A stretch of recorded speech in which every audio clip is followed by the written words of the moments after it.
도움된 정보 트렌드 라디오입니다. 정부는 상반기 사회보장급여 조사를 통해서 기초연금과 기초수급자의 중단, 감액 여부를 판단하기도 하지만 또 하나의 제도를 만들어서 기초연금과 기초수급을 중단을 시킵니다. 그게 바로 사회보장급여 부정수급 조사인데요. 지난 5월 13일 보건복지부는 이런 보도자료를 냈습니다. 사회보장급여 부정수급을 발견하면 복지로에 신고하라는 이야기인데요. 5월 13일부터 2개월간 사회보장급여 부정수급 집중신고기간을 운영해서 기초연금과 기초수급, 장애인연금과 수당을 부정수급한 사례를 잡아 수급을 중단시키고 환수를 시킨다고 합니다. 이러한 제도를 시행하는 이유는 그간 복지 예산은 꾸준히 증가하고 있지만 수급 자격을 속여 급여를 받아가는 부정수급 때문에 재정이 약해져 가고 있기 때문인데요. 따라서 집중 신고 기간을 운영해서 부정수급 행위를 적발한다고 하고요. 7월 12일까지 집중 신고 기간입니다. 심지어 부정수급을 신고한 사람에게는 엄청난 포상까지 주는데요. 부정수급 환수 결정액의 30% 이내로 신고 포상금을 지급한다고 하니 신고하신 분들에게는 많은 포상이 이루어질 수 있습니다. 따라서 이러한 사회보장급여 부정수급은 복지로 누리집 www.복지로.go.kr을 통해 누구나 간편하게 신고할 수가 있고요. 네이버에 복지로라고 검색하셔서 들어가셔도 됩니다.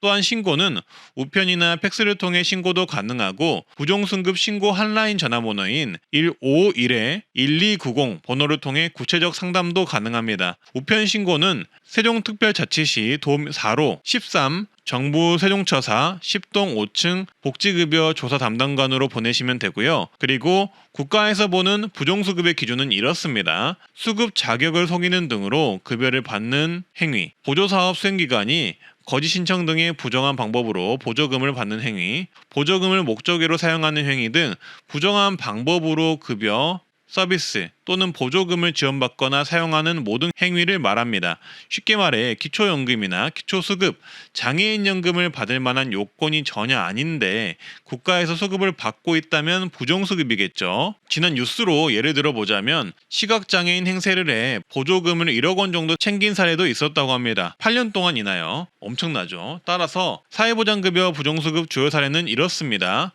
아마 이 부분이 가장 궁금하실 텐데요. 이런 분들이 부정수급 사례이니 꼼꼼히 확인해 보시길 바라겠습니다. 기초수급 부정수급 사례는 수급권자 자격 획득 또는 유지를 위해 본인과 가족 소득, 재산을 숨기거나 적게 신고하는 경우가 있고요.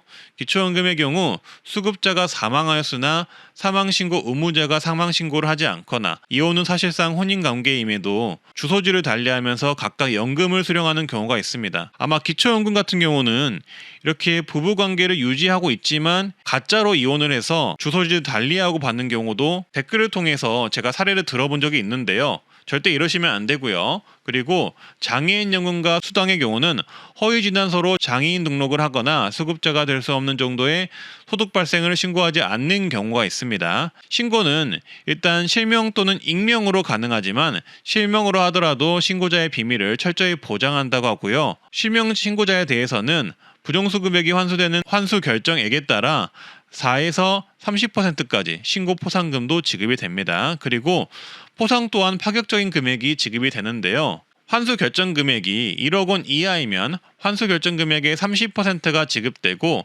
1억 원 초과 5억 원 이하이면 3천만 원 플러스 1억 원 초과 금액의 20%가 지급이 된다고 합니다. 정말 상당한 금액이죠. 만약 2억 원이 환수 결정 금액이면 5천만 원이 지급된다는 이야기이니까요.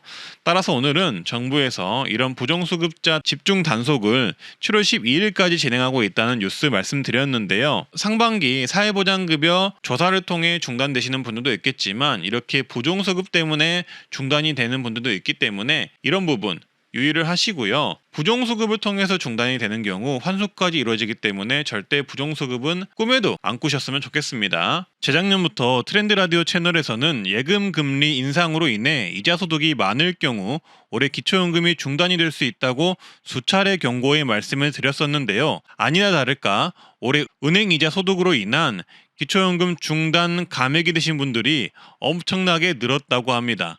이처럼 기초연금은 받다가 중단이 되기도 하고 기초연금 수령 나이가 돼서 신청을 하더라도 다양한 이유 때문에 탈락이 되기도 하는데요.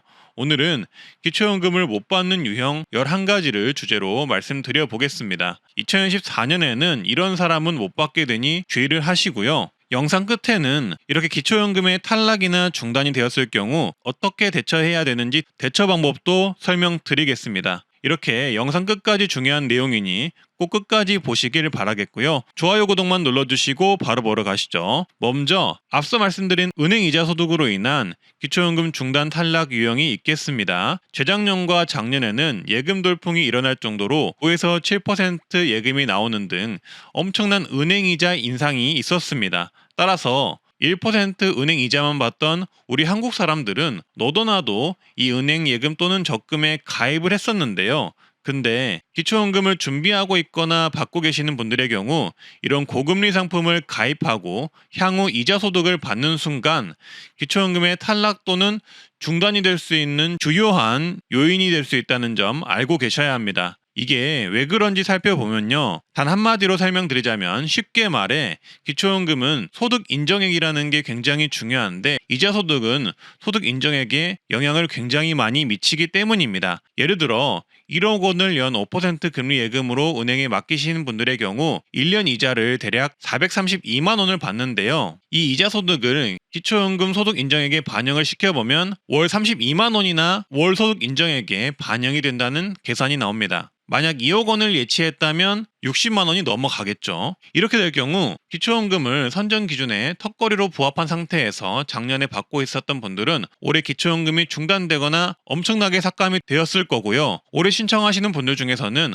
원래라면 기초연금을 받을 수 있는 조건이었지만 이 이자 소득 때문에 못 받게 되거나 대폭 삭감된 기초연금을 받을 확률이 높아지게 된다고 보시면 되겠습니다. 이자 소득의 반영의 시기는 이자를 받은 해에 다음해 4월부터 적용이 되는데요. 예를 들어 2022년에 1년짜리 예적금에 가입해 2013년에 이자 소득을 받으신 분들은 올해 4월에서 6월 기초연금 사회보장조사 때 적용이 된다고 보시면 됩니다. 따라서 22년에 고금리 예적금을 가입하신 분들이 많았었기에 올해 이렇게 이자 소득 때문에 기초연금이 중단되거나 감액되는 분들이 많았던 것이죠. 그래서 결론은 고금리 예적금 이자를 가입하고 있는 상태이신 분들이나 가입 예정이신 분들은 기초연금에는 영향이 있는지 여부를 꼭 따져보셔야 하고요. 영향이 있다면 가입을 유지하고 은행이자로 수익을 얻어갈지 기초연금을 더 받아서 수익을 얻어갈지를 잘 따져보셔야겠죠. 다음으로 올해 바뀐 기초연금 탈락 유형인데요.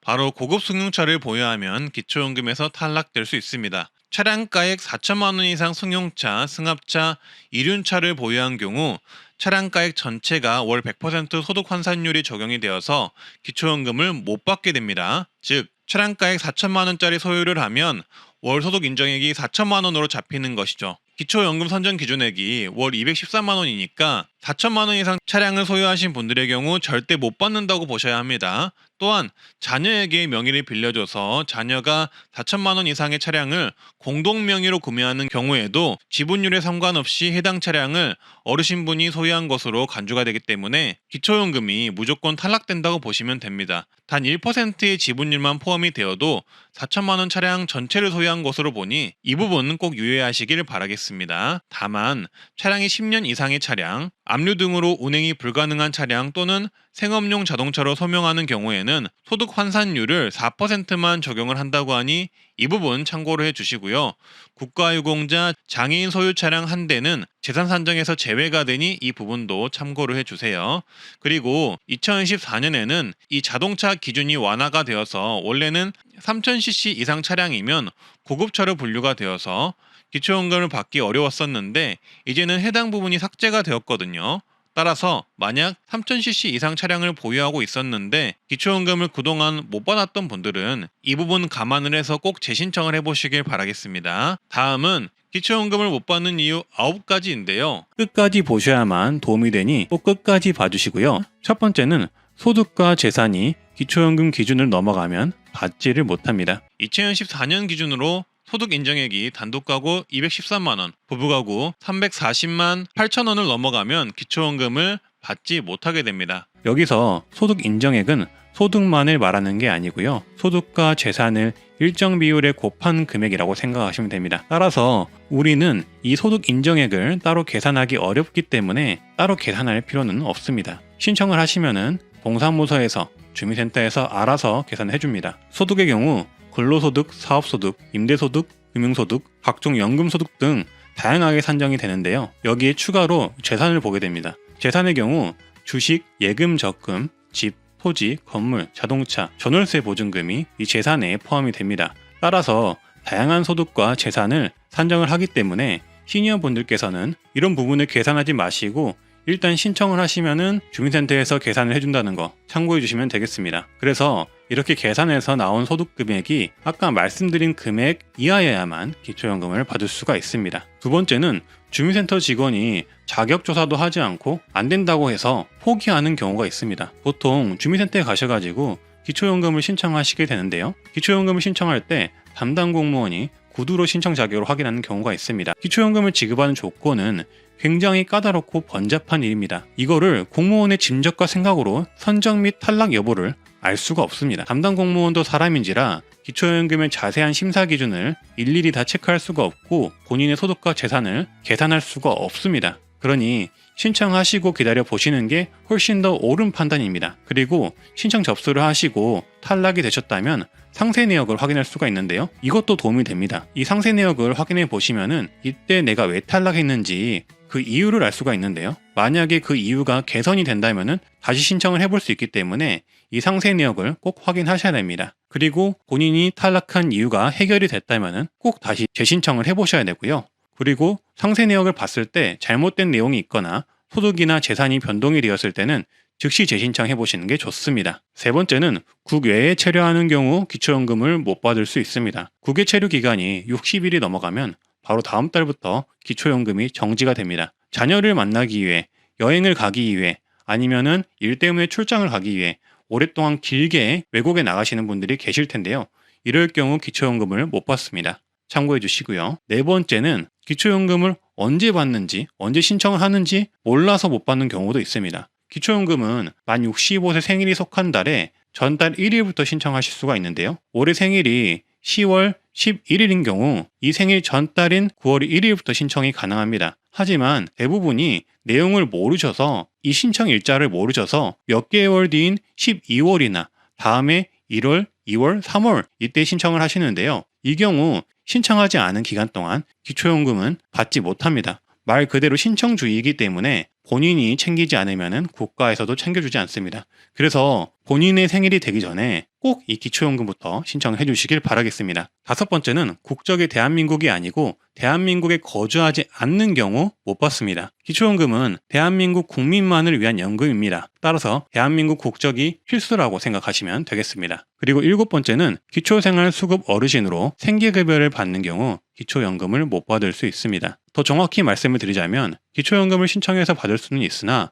기초연금을 받으면 그만큼 생계급여가 줄어들기 때문에 생계급여 수급자는 기초연금을 신청하지 않습니다. 거기다 혹시라도 받게 된다면 받게 된 기초연금은 소득 인정액으로 추산이 되어 생계급여마저도 탈락되어 버릴 수가 있고 추가 혜택인 의료급여 또한 탈락이 될 수가 있어서 기초생활수급자 어르신들은 기초연금 신청 자체를 안 합니다. 기초연금을 받았다고 소득으로 산정해 버리니까 어떻게 보면은 어려운 분들에게는 굉장히 있으나 마나한 정책인 거죠. 현재 이런 분들이 약 6만 명이나 된다고 하는데요. 어찌 보면은 제도적인 허점이나 마찬가지라서 이 부분은 앞으로 시정되어야 하고 그리고 시정될 가능성이 높다고 합니다. 그리고 여덟 번째는 공무원, 사학, 군인, 별장 우체국 연금을 받는 분과 그 배우자는 기초연금을 받지 못합니다. 예외사항은 있지만 대부분은 못 받는다고 보시면 되고요. 이 부분 또한 향후 시정될 가능성이 높은 항목입니다. 그리고 아홉 번째는 분할연금을 받는 경우입니다. 이혼 소송을 하셔서 연금을 분할하여 받지만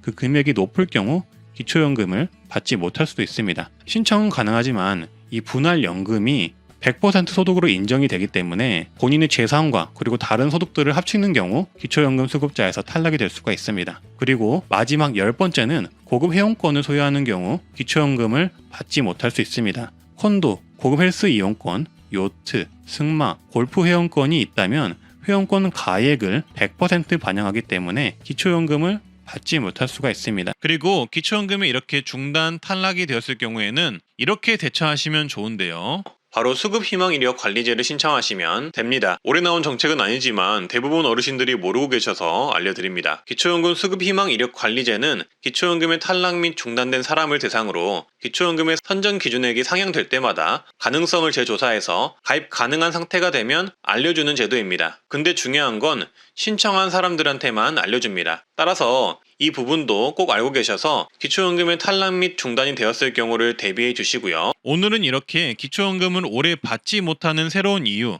기존 이유 11가지를 말씀드려 봤는데요. 조금이라도 도움이 되셨다면 구독, 좋아요, 주변에 공유 한번 부탁드리고요.